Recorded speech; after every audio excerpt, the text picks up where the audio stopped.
aujourd'hui je voudrais vous parler d'un objet qui me tient à cœur, la liseuse. Alors il y a quelques temps sur Facebook j'ai vu un sondage sur un groupe de lecture, je ne sais plus lequel d'ailleurs, quel support utilisez-vous, donc quel au singulier ou au pluriel, et était proposé donc la liseuse, livre papier et les audiobooks. Et j'ai pu voir dans les commentaires qu'il y avait quand même pas mal de gens, enfin même la grosse majorité des gens qui étaient totalement contre le principe même de la liseuse, voilà, ça vaut pas le livre papier, etc. Bon. Et puis effectivement le sondage c'était grosse majorité de livres papier, voilà, et puis moitié moins de liseuse, et puis bon les audiobooks ça reste encore anecdotique, et là bon je peux comprendre, même si moi personnellement j'adore les audiobooks, mais c'est un autre sujet. Du coup ça m'a un peu interpellée par rapport aux commentaires, et c'est vrai que j'ai remarqué souvent sur Facebook à chaque fois que quelqu'un pose la question est-ce que je devrais me mettre au e-book, à la liseuse, il y a toujours des gens qui viennent dire ah non quelle horreur, voilà ça fait mal aux yeux, c'est pas beau, c'est enfin plein d'arguments que je vais justement développer dans cette vidéo. On va voir un peu ce qui est correct ou pas, si ces arguments tiennent la route ou pas, si effectivement la liseuse c'est à mettre à la poubelle ou pas. Bon, vous vous doutez que si j'en ai une c'est pas pour rien, mais il n'empêche que bon, ça veut pas dire que c'est mieux que les livres papier, on va voir. Donc allons-y. Donc on va commencer, on va prendre les arguments un par un, et puis on va voir un peu comment les traiter. Alors le premier argument que je vois assez souvent par les détracteurs de la liseuse, c'est ça fait mal aux yeux. Ça fait mal aux yeux, ça doit faire mal aux yeux. Ça fait mal aux yeux, bon c'est à dire pas très objectif. Alors oui effectivement si on parle des e-books d'une façon générale qu'on peut lire sur tablette ou sur smartphone, ah oui là oui je vous confirme que ça fait mal aux yeux. Lire sur un écran de smartphone ou de tablette c'est terrible. Moi ça m'arrive de temps en temps en dépannage, quand j'ai oublié ma liseuse ou mon livre, j'ai toujours des e-books sur mon téléphone au cas où. Maintenant c'est vrai que voilà, au bout d'un moment oui ça nique un peu les yeux, faut dire ce qui est. Par contre je suis désolée, mais alors celles et ceux qui osent affirmer que sur une liseuse ça fait mal aux yeux, je suis désolée mais non. Je vous montre, on a en fait ce qui s'appelle de l'e-ink, c'est-à-dire de l'encre numérique, et en fait ça fait le même effet qu'avec un livre normal tout simplement. Donc, ça ne fait absolument pas mal aux yeux, et ce même quand l'écran est rétro-éclairé. Vraiment moi je peux lire pendant des heures sur une liseuse sans me péter les yeux, et en plus ce qui est bien, la différence avec un livre, c'est que si c'est trop petit on peut augmenter la taille de caractère, et ça c'est génial. Voilà, donc non, on peut même, ah oui, on peut changer la police, on peut faire plein de choses comme ça pour en fait rendre le confort de lecture optimal, et ça c'est excellent. Alors le deuxième argument que je vois souvent aussi, c'est on ne peut pas faire d'échange de livres. Ben si, en fait, parce que l'e-book, qu'est-ce que c'est? C'est juste un fichier.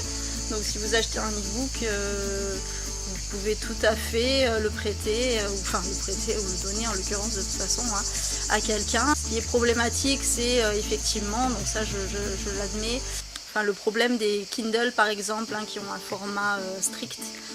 Donc on peut lire que sur une Kindle. Voilà, et je pense qu'il y a d'autres liseuses comme ça où effectivement on a ce problème là. Moi j'ai une Kobo qui lit les formats e-pub, donc je n'ai que des formats e-pub, et je pense que c'est un format assez universel, donc c'est pas mal. Donc si on peut faire des échanges, alors c'est sûr c'est pas pareil que de s'échanger un livre, de se prêter un livre, mais on peut. Ensuite j'ai vu c'est pas éthique, c'est pas écolo. Alors parce que oui, parce que effectivement ce genre de machine est certainement fabriqué par des enfants, ou j'en sais rien, enfin de façon pas forcément très éthique, mais comme les smartphones, comme les tablettes, comme les ordinateurs, comme pas mal de choses que tout le monde a au final. Et je pense que par rapport à la quantité de smartphones et de tablettes qui sont fabriquées, la liseuse ça reste vraiment anecdotique. Donc bon, après c'est sûr si tout le monde commence à en avoir une, mais tout le monde a un smartphone en même temps, donc bon voilà, de base on n'est pas éthique, il faut se faire à l'idée.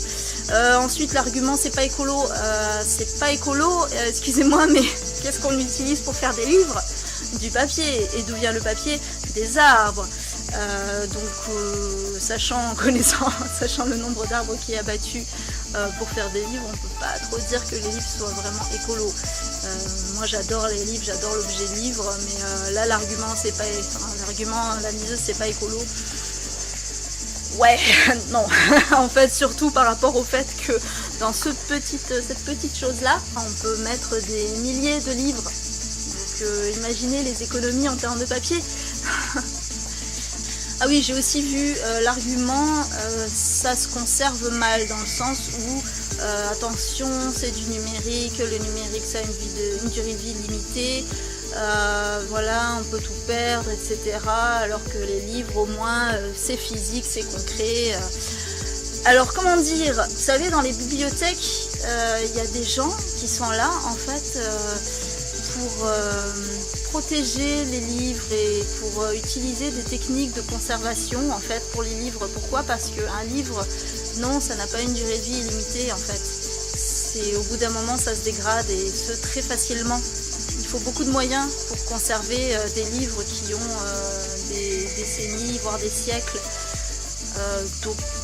Alors qu'un e-book, typiquement, si on le met sur disque dur, sur clé USB, machin, il va se conserver indéfiniment.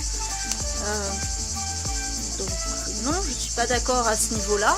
Je pense qu'au contraire, je pense que c'est bien justement de numériser tous les vieux ouvrages de façon à les conserver de manière pérenne.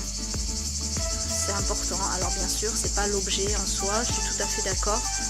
Au-delà de ça, moi je voudrais vous parler justement des avantages de la liseuse. Alors attention, ne vous méprenez pas, je ne suis pas en train de dire que la liseuse c'est mieux que les livres papier. En fait pour moi ça se complète tout simplement. Et je vais vous expliquer pourquoi. Je vais vous parler un petit peu de ma vie, désolée, mais bon c'est pour vous mettre un petit peu dans le contexte. Moi la liseuse, j'ai découvert ça sur le tard et c'est vrai que comme la plupart des gens, je pense, en tout cas les gens qui n'ont jamais vu de liseuse de leur vie, j'étais totalement contre ça. C'est pour ça que quand je vois des arguments « Ah non, pas la liseuse », je me dis « Ces gens-là n'ont jamais vu de liseuse en fait ». Ouais, j'étais totalement contre ça, exactement pour les arguments que j'ai dit, enfin pas tous, hein, mais en tout cas, oui, ça doit faire mal aux yeux, et puis ouais, c'est pas pareil qu'un bel objet, le livre et tout ça, machin, bon voilà, c'était pour moi, je sais pas, ouais, c'est un peu réac quand j'y pense, mais franchement, ouais, voilà, j'étais pas trop pour. Et puis un jour, je suis allée, donc c'était assez récent, hein, je suis allée à Noël chez ma tante et ma tante m'a dit qu'elle avait emprunté une liseuse à une bibliothèque. Alors déjà ça m'a un peu soufflé de savoir qu'on pouvait emprunter des liseuses, oui, avec des livres déjà préinstallés dedans, dans une bibliothèque. Donc j'ai trouvé ça génial, parce que en fait j'ai absolument rien contre le progrès, bien au contraire, vous allez voir que je suis totalement pour le progrès.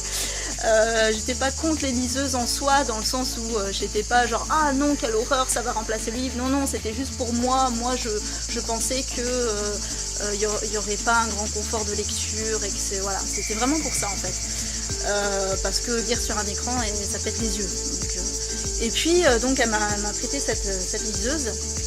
Et puis j'ai vu un Bussy dessus. Alors déjà ça m'a soufflé quand j'ai vu cette encre numérique comme ça. Mais je me suis dit mais en fait c'est beau, enfin, le rendu est génial.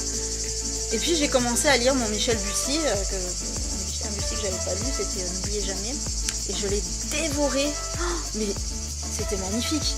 C'était magnifique, c'est-à-dire que hop là t'as rien à faire, toute ta liseuse, ça se remet exactement à la bonne page et puis tu continues ta lecture et puis tu peux lire quelques lignes et puis refermer, hop, voilà, donc c'était super pratique et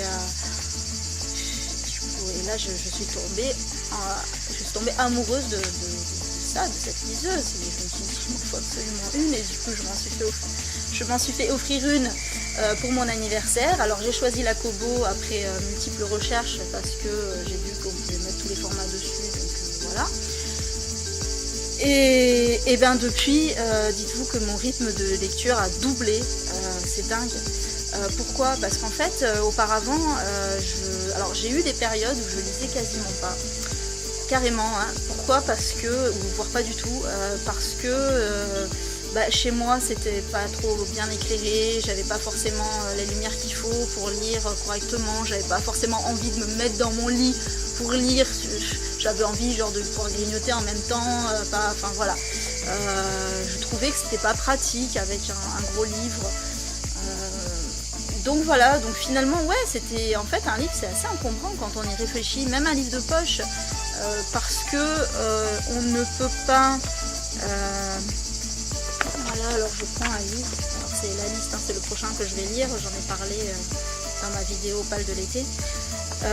Donc voilà, alors typiquement je suis obligée d'avoir les deux mains pour tourner la page, etc. Donc là, si je veux manger un truc, alors il faut que je peux le tenir. Alors celui-là c'est bien, on peut le tenir comme ça, il n'est pas trop lourd encore. Livre de poche, des fois c'est plus compliqué parce que ça se referme tout seul, ça tient pas bien. Et puis ensuite, ouais, je fais comment pour tourner les pages, quoi. Et puis bon, au bout d'un moment, ça fatigue aussi. Hein. Pareil, je suis allongée, je me mets comme ça. C'est vraiment pas pratique. Et au bout d'un moment, les bras, ils fatiguent quand même. Enfin voilà, c'est compliqué. Et du coup, ce que je faisais, c'est que je lisais dans les transports. Parce que dans les transports, typiquement, j'ai rien d'autre à faire. Que de lire, je peux m'appuyer, il y a toujours une petite tablette dans les trains, donc je peux m'appuyer, dans le bus moins d'ailleurs, pour le coup, je lisais moins dans le bus, plutôt dans le train. Et du coup, mon rythme de lecture s'est accéléré quand j'ai commencé à travailler assez loin de chez moi, parce que je devais prendre le train tous les matins. Et quand j'ai eu ma liseuse, alors là, forcément, je pouvais lire à la maison comme je voulais, c'était génial. Du coup voilà des arguments, alors c'est pas les seuls. La liseuse, alors voilà, c'est super léger, je peux la prendre, je peux me mettre comme ça, je peux tourner les pages, il faut juste appuyer, voilà. Donc super pratique. Comme je l'ai dit tout à l'heure, on peut changer la taille des caractères, etc. On voit où on en est, il y a un pourcentage, voilà, j'en suis à 20%, là je suis en train de lire Armada. Pour le challenge SF un jour, SF toujours. J'en suis à 20% très précisément. Et puis, alors il y a une fonction recherche, ça c'est génial. C'est-à-dire que quand je vois un mot que je connais pas, plutôt que d'aller chercher mon dictionnaire ou de regarder sur mon smartphone, hop, je clique dessus, je vois la définition du mot. Il y a aussi une traduction si je veux lire en VO par exemple, ça c'est génial. Franchement, voilà, on peut surligner, on peut marquer des pages, on peut faire plein de choses. C'est vraiment super pratique. Alors par contre, bien sûr, pourquoi je trouve que le livre papier et la liseuse se complètent, parce qu'il y a effectivement ce côté quand même, oui. Voilà, ça c'est les arguments des pros papier, et je les comprends tout à fait. Le toucher du vieux livre, voilà, ou du neuf d'ailleurs, l'odeur, etc. C'est vrai qu'acheter des livres d'occasion c'est super, il y a ce côté objet de collection.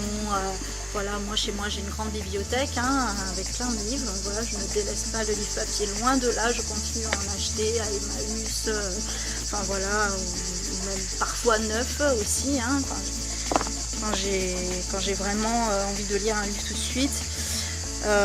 Donc oui, ça se complète. Après les e-books c'est moins cher, donc si vraiment j'ai un livre que j'ai envie de lire, j'ai pas forcément les moyens de l'acheter neuf comme ça, ça reste moins cher en e-book. Voilà, donc pour moi, les deux se complètent, et je vois pas pourquoi il faudrait dénigrer la liseuse sous prétexte que c'est moderne. Et voilà, c'est typiquement réac de dire ça en fait. C'est comme si on disait ah non, moi je veux pas de smartphone, moi j'aime le bon vieux téléphone avec le cadran qui tourne, etc. parce que c'est un bel objet. Oui, c'est un bel objet de collection, on est d'accord, mais bon, c'est quand même moins pratique. Non, il faut arrêter de cracher sur le progrès sous prétexte que c'est du progrès, parce que je vois pas d'autre argument que ça en fait, c'est juste parce que c'est du progrès que les gens aiment pas. parce que les gens sont attachés à l'objet, ce que je peux comprendre. Moi je suis pas pour la disparition des livres, bien sûr, hein, certainement pas, non, c'est beau un livre, mais et ça disparaîtra jamais, parce que qu'il y a quand même une industrie derrière, parce que c'est beau, parce que c'est un objet de collection. Voilà, c'est comme aujourd'hui les vinyles ou même les DVD, enfin il y a le côté objet, voilà, objet qu'on peut afficher, etc. Et ça disparaîtra pas. Mais je pense que la liseuse c'est important parce que c'est ergonomique, parce que je pense que ça ouvre beaucoup de gens à la lecture. Alors j'ai pas parlé d'ailleurs des gens en situation de handicap. Les gens qui sont malvoyants peuvent agrandir les caractères. Les gens qui ont des difficultés motrices, c'est beaucoup plus léger, ça peut se lire que d'une main. Il y a plein de choses comme ça. Les gens aussi qui sont 10, voilà, comme je disais, il y a la fonction recherche pour connaître la signification d'un mot, etc. Enfin, franchement, ça aide beaucoup pour les gens en situation de handicap, je pense. Mine de rien, un livre, ça peut faire mal aux yeux quand c'est écrit petit. Là, voilà, on peut régler comme on veut, et ça c'est vraiment important. Donc je pense que justement c'est une manière d'amener en fait la littérature à tout un chacun, toute une chacune, et voilà. Donc, je vous remercie d'avoir regardé cette vidéo et à bientôt. Ciao.